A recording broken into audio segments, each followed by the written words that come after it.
Wait a minute, what's happening? You kidding me? Don't tell me this was all. Oh my god, this is set up for that.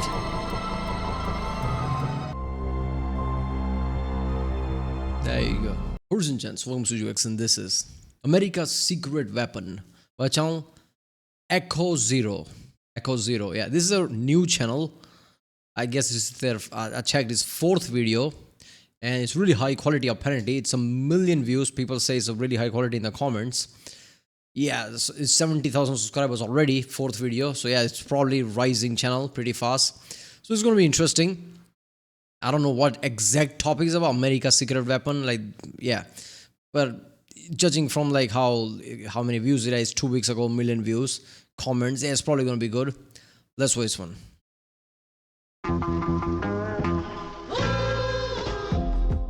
Our eyes define the way we see the world. For thousands of years, men fought and died in complete darkness. But in the mid-20th century, something Night changed. vision. A series of innovations converged, redefining how nighttime operations are conducted. This video is about night vision. I like the scripting. Oh, by the way, that's set the stage. Everybody, like, for years, people just died in darkness, which is true when you think about it. Like, at night, warfare happens, you don't even see anything, like, just flashes, people die before night vision.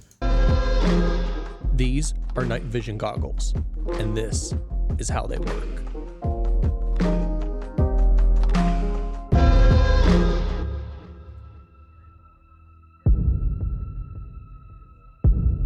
For decades, the ability to conduct military operations at night has been recognized as an important goal, allowing special forces to see and act in environments once deemed dangerous or even impossible.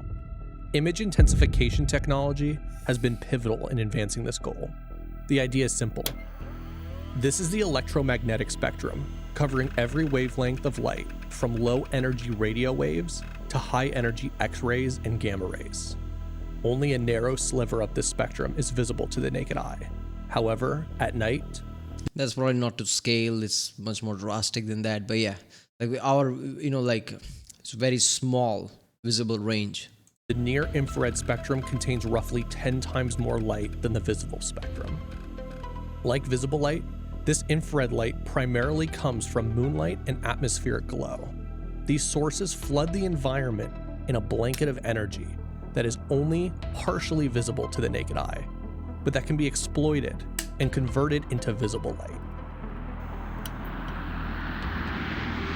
During the US wars in the Middle East, nods became essential for coordinating aviators with ground forces. These units used infrared illuminators to mark friendly positions and weapon-mounted IR lasers to designate targets, which could then be confirmed by aircraft overhead. Because these tools operated in the infrared spectrum, they were invisible to the naked eye, allowing friendly forces to communicate and coordinate without the enemy's awareness. The first real breakthrough came in the 1930s as a result of early research in the television industry. Okay, don't want to pause too much, but imagine this has been the case every single time. Like, imagine when the first time this was used. Opposition probably had no fucking idea what's happening. Like, how are they seeing shit? Yeah, they're seeing shit because they have the new technology. This happens all the time. In World War I, this happened a lot. Because there were many new things, from tanks, hand grenades, like mustard gas, fuck it. There's many relatively first things. That they were, like gas probably was used somewhere else, but not at this scale, not to the people. So most people were unaware. Tanks was, so yeah, these are all things were kind of relatively new, right? Machine gun fire through propeller, the Germans did that. So in World War I, there was many first. It's pretty fucked up when new thing is introduced, which is completely different. It's not a better version of something else. It's completely something new. And you don't know what the fuck is happening. That's just insane, right? Like the level of dread that would have. Like World War II was much more intense than World War I. But World War I had a lot of new things, which makes it much more dreadful. Like people were just like stunned most of the time. What is happening? And the development of an image tube that can convert infrared light into visible images. Recognizing the military significance, the US Army raced to create its own infrared systems, culminating in devices like the US Sniper Scope, deployed at the end of World War II. Simultaneously, the Germans pursued similar technologies.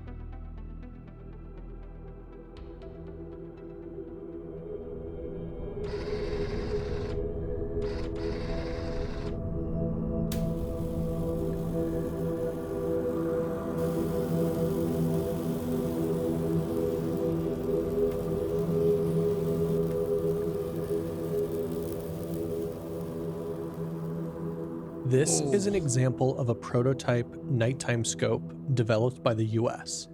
Classified as an active night vision device, it couldn't detect ambient IR light on its own and needed an external source to illuminate the target area. This infrared light is reflected off the environment and focused through a series of optical lenses and onto the image tube. The image tube consists of a photocathode, a cone-shaped anode, and a phosphor screen. When a photon strikes the photocathode material, its energy is absorbed, enabling an electron to overcome its binding energy. These electrons are then focused and accelerated through the anode, gaining energy before colliding with the phosphor screen. Upon impact, the electron's kinetic energy is transferred to the phosphor molecules, causing them to become excited. When these molecules return to their original state, they release this energy as green visible light, which is then focused and flipped upright through the ocular lens to the user's eye. By the late 1950s, Army engineers had successfully developed the first light amplifying tubes. These tubes incorporated a more sensitive photocathode and optimized the electron acceleration process, generating brighter, higher contrast images solely from available ambient light. By developing smaller, Contrast is pretty important at night, right? Because you need separation. Otherwise, you can't tell what is what. Like, you see it, but pinpoint it would be really hard. So contrast is pretty important for that. more powerful image intensifiers, engineers were able to create a range of devices that came to define the first generation of night vision technology. This is the AN-PVS-2 Starlight Scope, the first Gen 1 night vision device fielded by US troops in Vietnam, and the first to utilize the new intensifier tubes. It's powered by a 3-stage image intensification assembly that incorporates 3 Gen 1 intensifier tubes connected in series via fiber optic junction plates.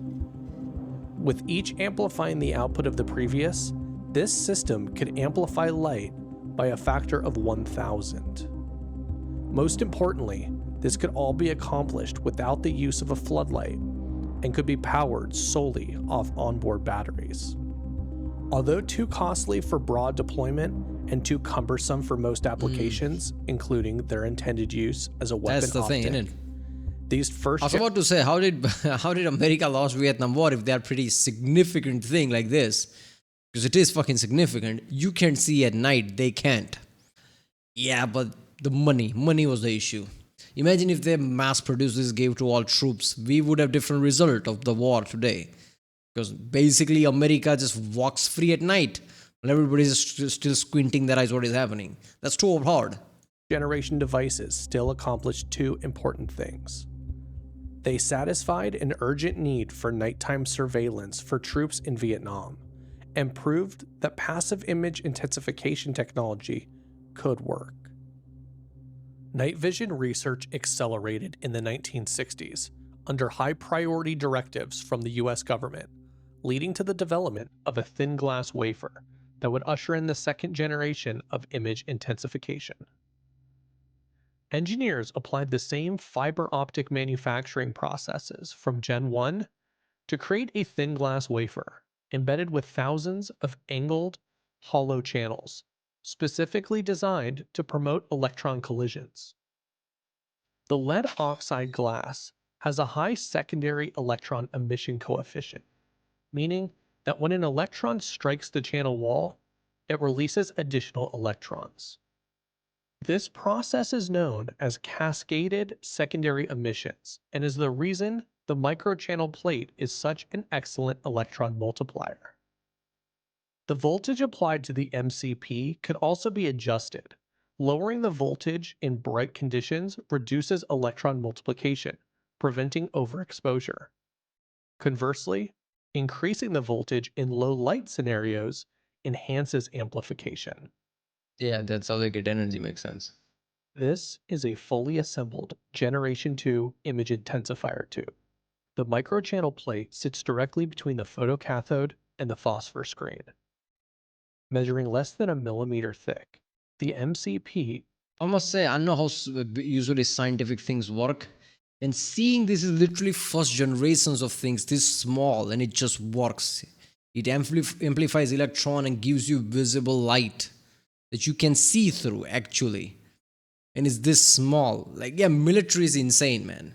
Right? You know, there's every time you go back in history, you see how militaries work. That is basically, you know, like national security, right? So that it always takes intense priority. So best of the best scientists are probably working on that shit. This is why whenever military things are involved, relatively fast you get awesome technology just happening like that. Apollo program basically is a military program, right? Because it was race against Soviet Union. So this is also like, oh, look at the second generation, it's just this small, right? You increase the voltage, it increases, like it literally a variation. Is it just one thing? No, it has variation. You can literally lower and higher the voltage and you can adjust shit. This second version, like, damn, all right. enables a size reduction of up to 40% over prior generations, while consuming considerably less energy.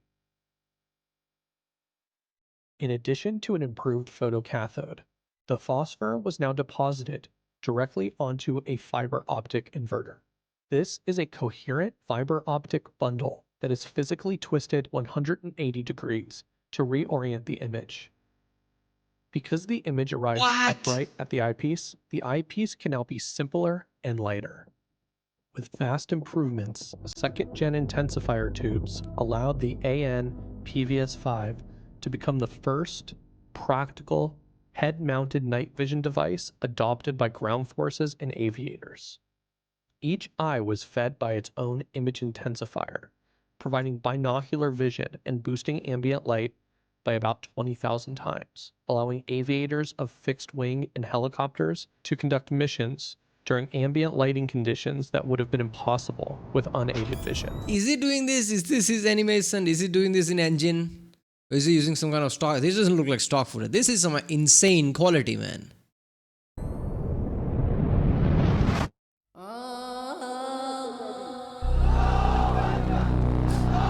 Here we go.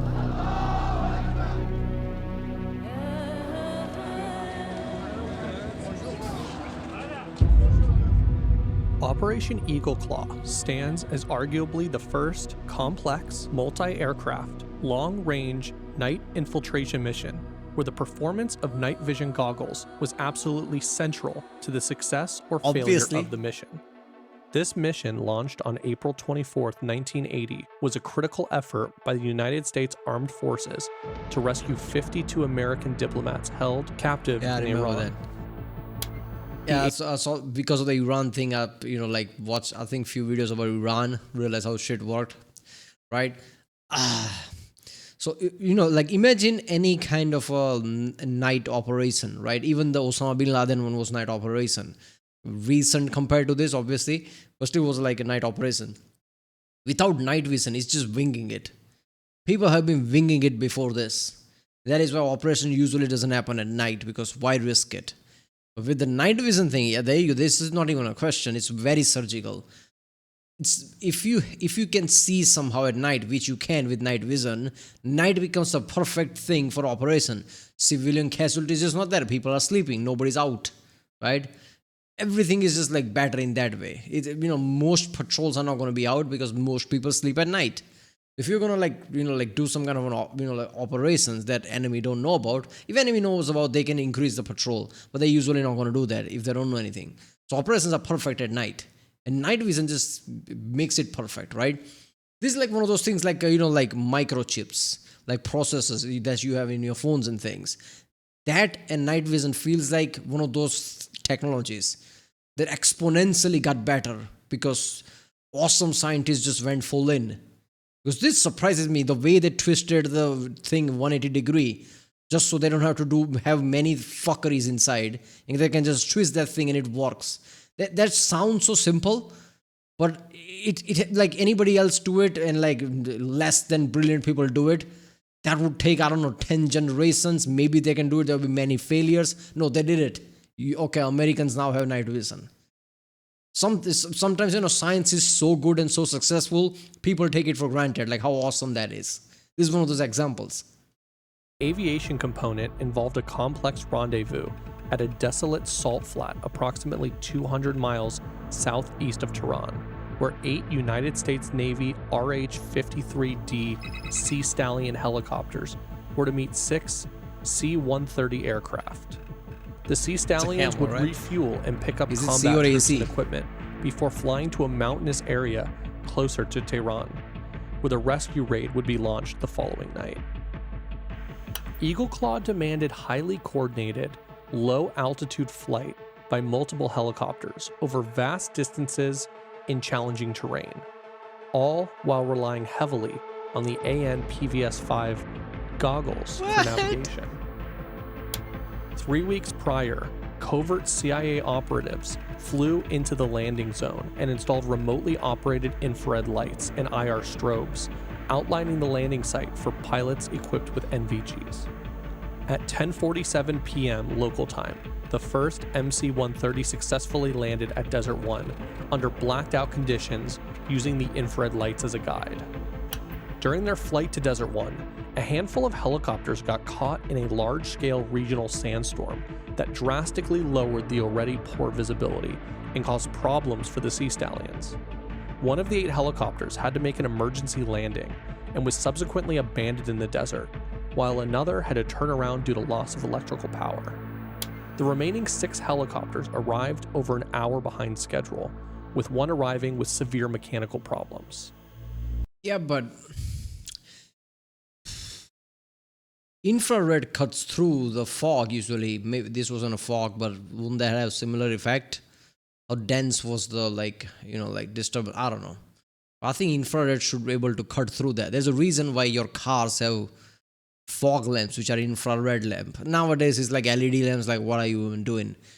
All cars that have fog lamps are supposed to have infrared lamps, right? Because that shit cuts through the fog. So when the other side looks at it, it looks like 2 lights. It doesn't spread in fog, which anything besides infrared would probably spread, right? So if you have infrared, red, infrared, fog like that, you see 2 red lights, right? It wouldn't spread like that, right? Infrared cuts through the fog, right? Nowadays cars have LED lights. Like, what the fuck does that even do? Like, you see there's a big blob coming towards you. You don't know what that is. Is that a bike? Is that a car? In foggy environment, I don't even know how the fuck that works. But yeah, infrared should be able to cut through that. I don't know. Unfortunately, what followed was a series of operational planning and technical failures that ultimately resulted in the loss of 8 servicemen and no hostages rescued. Yeah, that was This is the fucked core up. of the tragedy. First impressions might suggest that this is simply the wreckage of the giant C-130 transport plane. But this is the entire rotor assembly of one of the American helicopters that were involved in the rescue attempt. It was parked over here, and it was when it took off on a mistaken bearing that it sliced into the Hercules plane. Wait a minute. Iran's like, oh, British news people can come and do the news to tell the world. Americans can come here. I'm pretty sure that's probably what happened here. While the AN/PVS-5 was not the cause of the mission, technological shortcomings combined with insufficient pilot training and the harsh environmental conditions were critical factors. The AN/PVS-5 was not designed specifically for aviation and led to significant challenges. Cockpit lights interfered with the goggle's spectral response, while the tube's 40-degree field of view induced spatial disorientation, worsened by a housing that blocked all peripheral vision. And most critically, pilots underwent very little nighttime training, nowhere near enough time to get comfortable with the technological limitations. These factors had a massive impact on pilot confidence. However, emerging threats posed by low-cost, shoulder-fired weapons meant that the key to survivability would be flying low and flying at night. So aviators got creative. They started off by covering certain cockpit lights with black tape and eventually cut away the lower half of the housing, restoring some peripheral cockpit awareness.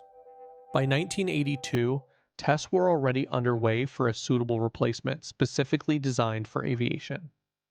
This development culminated in the AN-AVS-6. It mounted to a single point on the pilot's helmet, eliminating the need for a full face mask and allowing near full peripheral vision, and featured a flip-up design, enabling pilots to quickly transition between aided and unaided vision. Most importantly, the AN-AVS-6 featured a brand new third-generation image intensifier tube. The main improvement from Gen 2 to Gen 3 came from the introduction of a gallium arsenide photocathode, which is far more efficient at converting photons into electrons, especially in the near-infrared spectrum. Gallium arsenide photocathodes are engineered with a negative electron affinity. This means that once a photon strikes the photocathode and ejects an electron, the electron has a much easier time of escaping the material. The result is a tube that is about 2 to 3 times more sensitive in low light and offers double the light amplification when compared to Gen 2, making it the first truly effective starlight-only tube. This heightened sensitivity did come at a cost. During operation, residual gas molecules inside the vacuum tube could become ionized and subsequently collide with the photocathode, degrading it over time. To mitigate ion damage, a razor-thin aluminum oxide film, approximately 30 angstroms thick, was applied over the input of the microchannel plate. This protective film acts as a barrier, preventing ions from escaping the MCP and striking the photocathode. While some electrons are absorbed by the thin film, reducing throughput and causing occasional ghosting, the overall gains in low light performance far outweigh these minor drawbacks. This is the AN-PVS-7. It emerged as a successor to the AN-PVS-5 for ground forces and featured a single tube configuration, making it cost competitive and ideal for broad deployment. Yeah. The design consists of either a Gen 2... It's one of the famous one from like Cold War era, right? Like you see in like, I guess it's featuring games as well, like night vision with just one tube. It makes sense. Or Gen 3 image intensifier tube, followed by a mirrored array that projects the amplified image to each eye.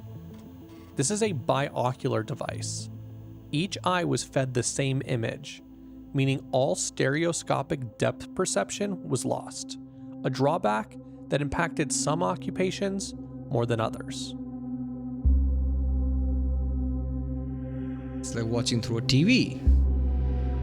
Undersecretary of the Army James R. Ambrose was concerned about balancing cost, performance, and the practical value of investing in third-generation night vision technology.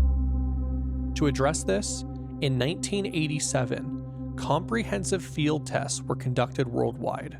Researchers measured global night irradiance, correlated the spectral reflectance of Eastern Bloc uniforms with irradiance data, carried out numerous field tests, and completed a full life cycle cost analysis. The results were clear. Gen 2 devices were found to be more sensitive in the visible light range, while Gen 3 had a significantly greater sensitivity in the near-infrared spectrum, aligning them closer to the night sky irradiance that was measured. This difference proved to be crucial for combat effectiveness. The near-infrared sensitivity of Gen 3 enabled the detection of enemy targets at up to 150 meters, a 50% improvement over Gen 2. Well, that would just make sense. The older one would have been illuminated, all this illuminated, but like this thing, like is it like, can you see it, squint your eyes and shit? This just radiates it much more. Like you can see from all the way distance, right? I don't know which game it was, but I'm pretty sure there's a game where like there are like night vision, there's advanced night vision, which didn't really brighten the picture, but just increased the range in certain way, and it just was a bit clear. This is basically example, probably was inspired by this shit. As Eastern Bloc uniforms were also more reflective in the near-infrared spectrum. Across all lighting conditions, Gen 3 devices consistently outperform Gen 2 by between 20 and 30%.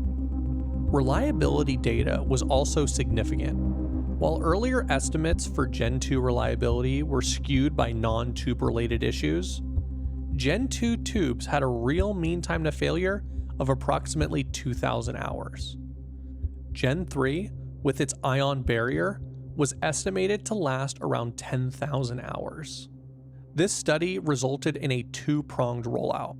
Gen 2 and biocular devices would continue to be used by support personnel, mechanics, and other roles where high sensitivity and depth perception were not critical, whereas high-risk combat personnel, special forces, and aviators would adopt the more advanced third-generation technology. Beginning in the 90s, night vision technology entered a new phase of refinement. Standardization in tube design enabled manufacturers to offer specialized equipment that was adaptable and customizable, such as white phosphor intensifier tubes. Introduced as an alternative to the long-established green phosphors, white phosphor provides a cooler-toned grayscale image that some find to be more natural. Whereas phosphor color comes down to preference, other technologies have improved performance.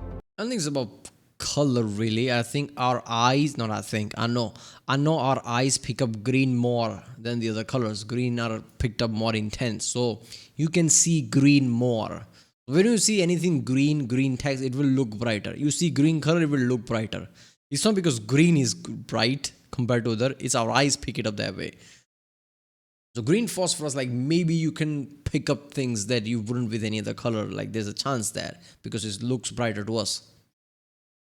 Filmless and thin film designs eliminated the ion barrier from the MCP, made possible by ultra-high vacuum housings that reduced residual gases that could then ionize. New ways to fuse digital and thermal solutions also emerged as technology and material science advanced. However, despite decades of technological advancements, some fundamental limitations persisted. This one's awesome, right? This one, I'm pretty sure, like, I don't know who. I think Veritasium probably made a video once. I don't think, I watched a couple minutes and just forgot or something. But yeah, this is awesome, man. It just increases your vision range and everything. Most notably, the 40-degree field of view, which has proved the most challenging. Widening the field of view by using a larger lens or expanding the size of the image tube seems like an obvious evolution, but it instead introduces a series of cascading problems. Field of view, resolution, and cost are tightly coupled parameters. Resolution, measured in line pairs per millimeter, is ultimately limited by the physical properties and geometry of the microchannel plate. More channels results in finer details that can be resolved, but this has reached its practical limitations at its current size. However, expanding the diameter of the tube spreads the same amount of light over a larger surface area, lowering the signal-to-noise ratio and creating a grainier image, all while being significantly more expensive to manufacture with lower yields and higher failure rates. Alternatively, a wider lens distributes a larger area over a fixed resolution, making distant objects appear blurrier, and introduces pincushion distortion, which is disorienting. Expensive and complex lens assemblies are needed to control for these effects, but they still add weight and diminish the image by absorbing light. The result is a heavier, more power-hungry, and exponentially more expensive system for only a modest gain in FOV. That is, unless you could somehow develop a night vision device that incorporates more than 2 image tubes. There you go. Well, that's exactly what the US government chose to do. This is one of the latest one, right? This is the AN AVS-10. This is later. Like somebody's like, what if, hear me out, what if we had more 2 barrels? Like, what the fuck? We have 2 eyes. Yeah, but what if we had 4? But we have 2 eyes. Yeah, but we could do something with it. Okay. Developed in the late 90s by the US military with the explicit goal of providing aviators with heightened peripheral awareness, it was the first true panoramic night vision device, battle tested and proven by airmen. The specialized housing feeds each eye with two third-gen image tubes, fused through a single ocular lens, granting the user a 95-degree field of view. The result is an unprecedented level of situational awareness, but also cost, weight, and complexity, making them truly a specialized piece of equipment.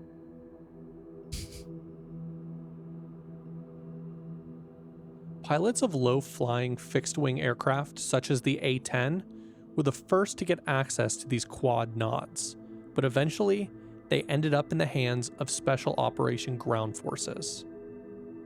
The L3 Harris GP NVG-18 further refined this concept and were quickly adopted.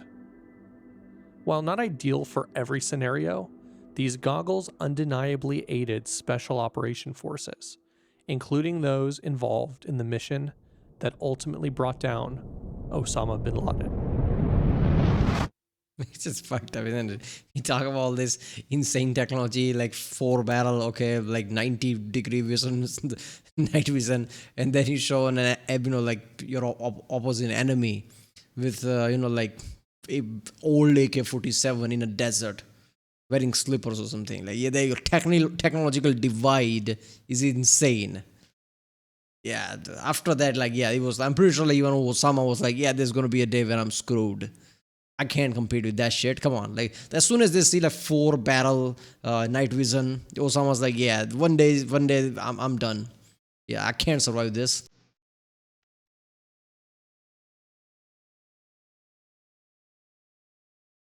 Okay.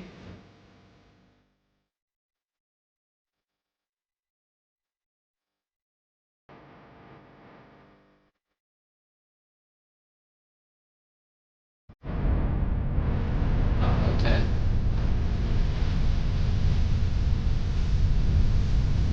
This is not the closest one. Closest one is Proxima B to us.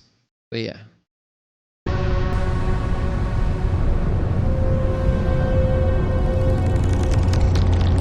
What is happening?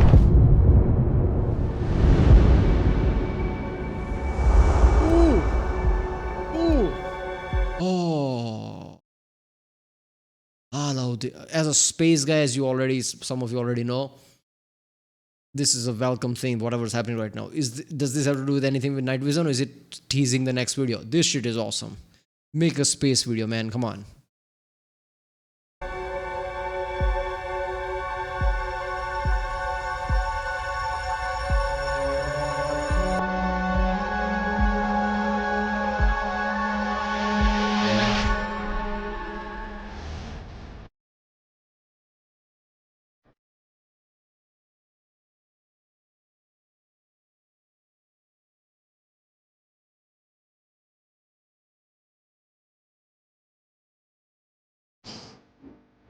Wait a minute, what's happening?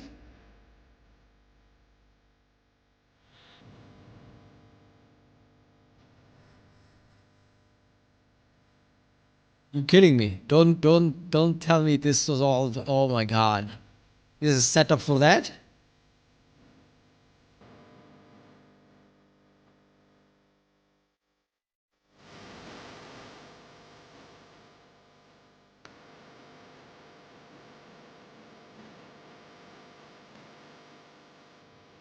Oh my god.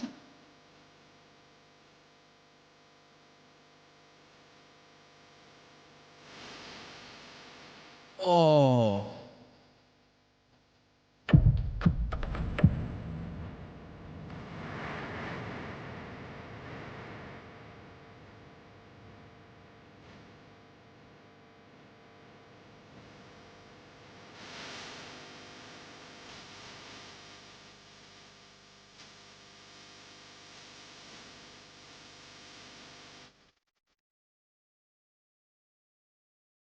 And Osama screwed. Yeah.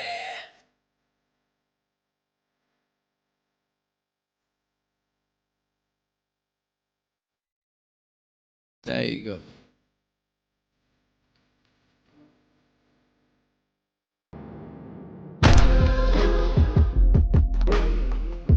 love that shit right there. A light from Alpha Centauri made it way 4 years after he hit that specific spot, which basically illuminated Osama, and Osama was assassinated. Right? That's right. Yeah. Obviously not, because we have much higher, like infrared radiation that would dwarf anything that comes from Alpha Centauri. But this was a good thing. Like I didn't anticipate. Like why is he talking about space? What an awesome setup all around. Man, is there anything left? Produced by Mike Ridolfi. Special thanks to Logan Buster. Getty Images. Okay. It's a whole team, man. All right. It just makes sense. The level of quality it is. Like it has. If it was just one guy, I would be like, how the fuck is that possible? Yeah, it's the whole team. Man, this is some next level thing. Yeah, definitely subscribed. Yeah, there we go. Go to original video page link and subscribe to this channel. Like I said, okay, I hope you that was on next video tease, but I hope you make a space video, man. I really want to watch that shit with this level of quality. This is probably next Veritasium level channel, I'm gonna guess. High quality. I hope it gets popular. It was awesome. All right. If you like, make some subscribe, and I'll see you next.